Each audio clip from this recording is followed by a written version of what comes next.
After the crazy library situation that I found myself in the summer, if you haven't seen that video, I'll put a link up so you can access it. Basically, I had so many books come in on my library reservations.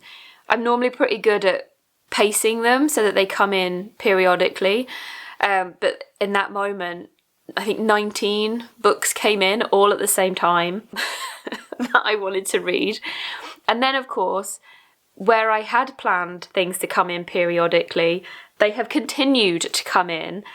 So I'm trying to keep up. So after that original video, I've had loads of other books come in as well. So I'm going to try and tell you about those books and update you on what has actually happened since that list. Whether I've actually missed any books or DNF'd them, which I've enjoyed. So let's get into it. So have I DNF'd any of the books that have come in? Ordinary People by Diana Evans. This was part of the Women's Prize 2019 reading vlog I was doing. I just found it too similar to other books I'd read and not compelling enough to want to read it anyway. So yeah, DNF'd that one. The second one I DNF'd was Tokyo Ueno Station, which is not a bad book. I think if it weren't that I was under pressure to read these books within the library reservation time limit, I would simply have put that back on my shelf and picked it up at a later date. I think it was just at the time I was a bit too distracted to read it.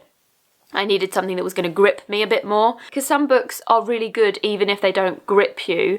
Sometimes they require some extra reading. An example of that for me would be The Pearls. What's it called? The Pearls by Emeric Pressburger.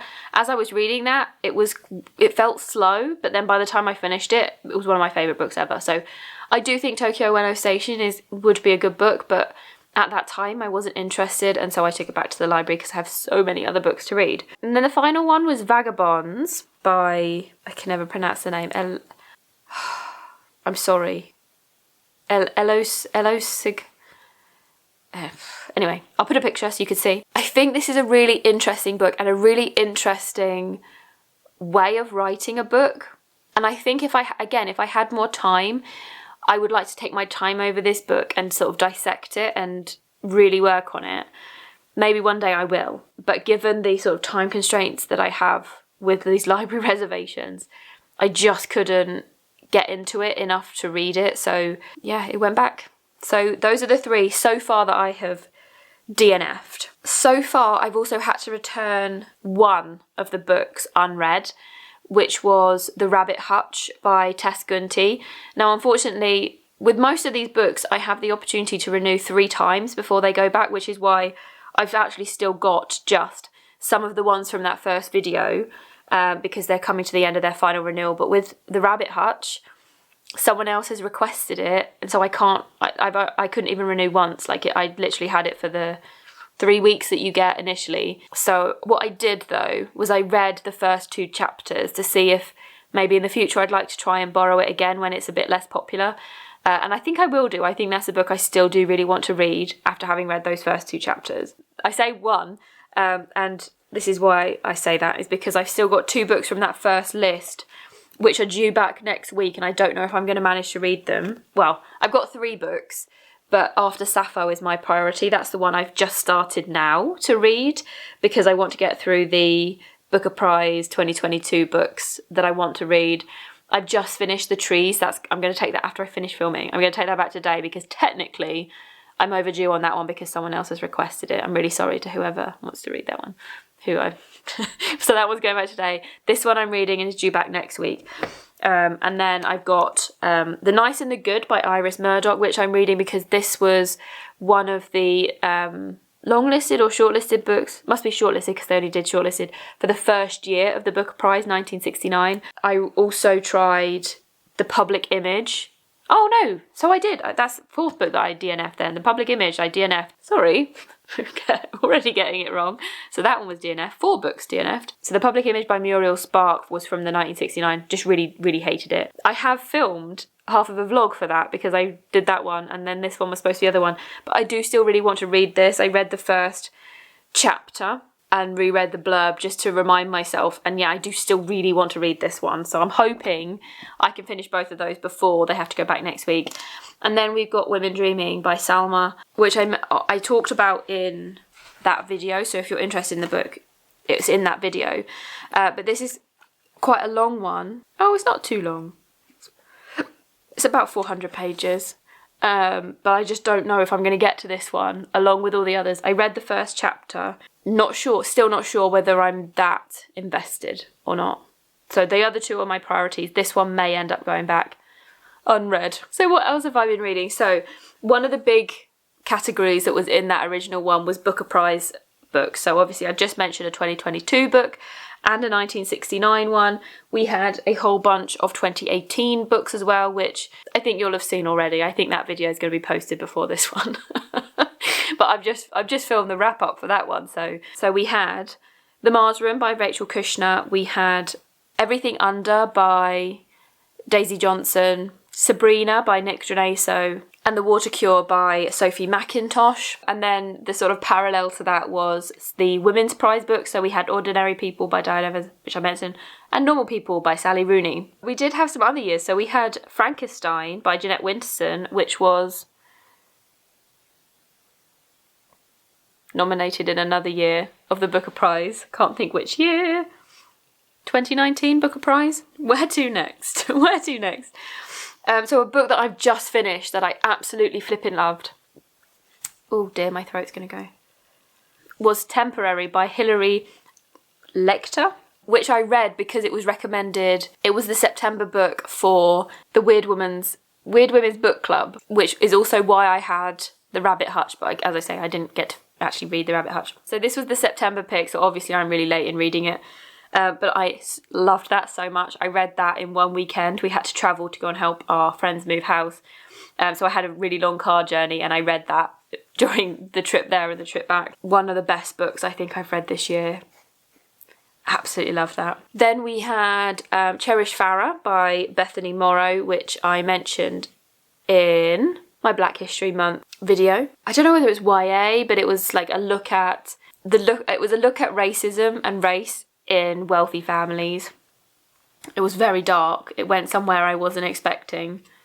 And I still don't know whether this is like a reality of something that really happens to people or not. But okay, so then we had two in translation. We had Eleanor Knows by Claudia Pinheiro, which I did enjoy.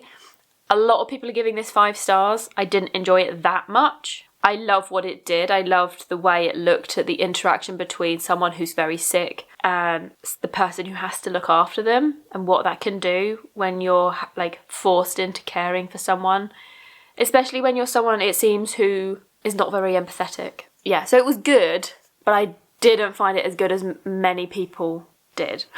The other one was Portrait of an Unknown Lady by Maria Gainza, which I didn't really enjoy. Like on paper, like when you just describe the book, it's everything that I would love in a book, but I did not really enjoy it. The other thing I'm doing is I'm doing a bit of a reading vlog on Naomi Booth. I read her debut novella, which is The Lost Art of Sinking, from the library, and then her debut novel, which was called Sealed. Both amazing books, absolutely amazing. Sealed, I think, is one of my favourite books. And then I have a third one from her, which will round out the vlog, which is on my still to be read pile. I think Naomi Booth is fast becoming a favourite author for me. So yeah, so watch out for that when it comes. So that's another 2 books that have come in and I've read since I last spoke to you. Oh, from that original list, we had Tripping Arcadia by Kit Mayquist. It feels quite dark academia, feels quite Great Gatsby. It was really good. It was a book that you can just consume and enjoy. I don't know whether it would be one of my favourite books ever, but I would highly recommend it if you want something fun to read. It was really, really good. So there's one I forgot to mention, which is Case Study by Graham McRae Burnett, which I loved. I loved that. Still think about that. So I think that's all the ones that I've read. I think we've come to the end of the ones I've actually read and have gone back to the library or you know. Obviously, I mentioned Exit Management by Naomi Booth. It's still on my to be read. But I have 6 books here still to be read from my reservations list. And then I think, because I've just completely blown my own mind here, I haven't made any more reservations, so I've got one book left. Then we've got Please Read This Leaflet Carefully by Karen Haviland. I can't actually remember what this one's about. A life told in reverse and a subversion of what we expect from stories of illness. Having been diagnosed with endometriosis in her 20s, we follow Laura Felstad in her struggle to live a normal life across New York, Paris and Oslo, fueled by her belief that to survive her chronic illness, she must be completely self-reliant. Flowing backwards from 2016 to 1995, we meet Laura's younger selves, her healthier selves, Laura as a daughter, a figure skater, a lover, and a mother, finally leading a life her own teenage self would be in awe of. So yeah, we've got that one. That one's relatively short, and it even says on the front, to be devoured intensely in one sitting. So I'm going to try and do that. To devour it in one sitting. We've got The Lock-In by Phoebe Luckhurst. Now, this one I'm really not sure about. Obviously, I was intrigued enough to request it. But I mean, it looks like the sort of book I wouldn't want to read. It looks like contemporary romance, which is not my thing. Sorry, my throat really wants me to cough. They'd like to be going out, instead they're stuck in. Best friends Ellen and Alexa have always been close, until one fateful morning when they get locked in their attic with hapless housemate Jack and Alexa's date from the night before, Ben. With no way out, lingering hangovers and hours crawling by, it seems best friends can get too close for comfort, especially when Ellen realises she already knows Ben, perhaps better than Alexa does. I don't know. To be honest, I'm looking at this now and thinking, why did I request this? Somebody must have described this in a way that made me intrigued. Right now, it does not intrigue me, but it intrigues me to the extent that I requested it, and I'm now intrigued as to why I requested it. The Hierarchies by Ros Anderson. This one I came across...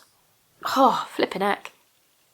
This one I came across while browsing, so I haven't really heard anyone talking about this. But on the front it does say, The Hierarchies deserves to be considered a classic of feminist dystopian fiction. And frankly, dystopian fiction is like my favourite fiction.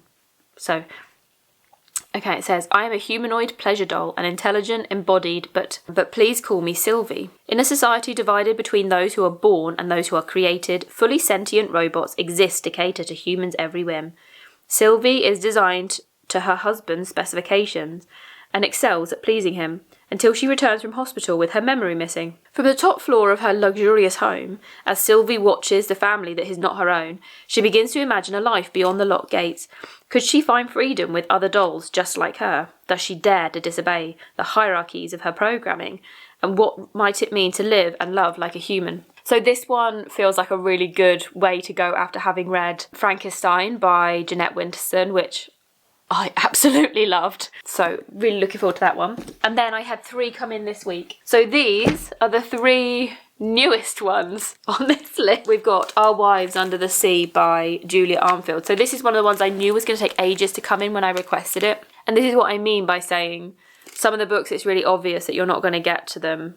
You know, they're not going to come in for ages. And that's how I try to manage my library reservations, but obviously that did not work. But yeah, so this one, I'm not going to go into it because everyone talks about this one.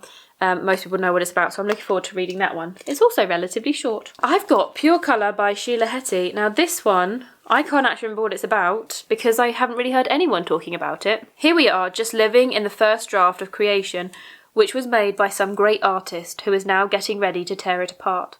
In this first draft, a woman named Mira leaves home to study. There, she meets Annie, whose tremendous power opens Mira's chest like a portal to what she doesn't know. When Mira is older, her beloved father dies, and she enters that strange and dizzying dimension that true loss opens up. Pure Colour tells the story of a life from beginning to end. It is a galaxy of a novel, explosive, celestially bright, huge and streaked with beauty. It is a contemporary Bible, an atlas of feeling, and a shape-shifting epic. Sheila Heti is a philosopher of modern experience, and she has reimagined what a book can hold. This does sound like something I would really enjoy. The final one! Cleopatra and Frankenstein by Coco Mellors. I've heard a lot of people talking about this, and I think, to be honest, that's probably why. It sort of gets recommended alongside things like Normal People by Sally Rooney, which I'm beginning to discover I do quite like.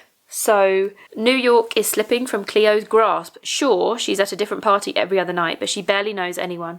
Her student visa is running out and she doesn't even have the money for cigarettes.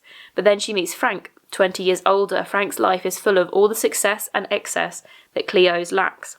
He offers her the chance to be happy, the freedom to paint, and the opportunity to apply for a green card. She offers him a life imbued with beauty and art, and hopefully a reason to cut back on his drinking. They are everything each other needs right now.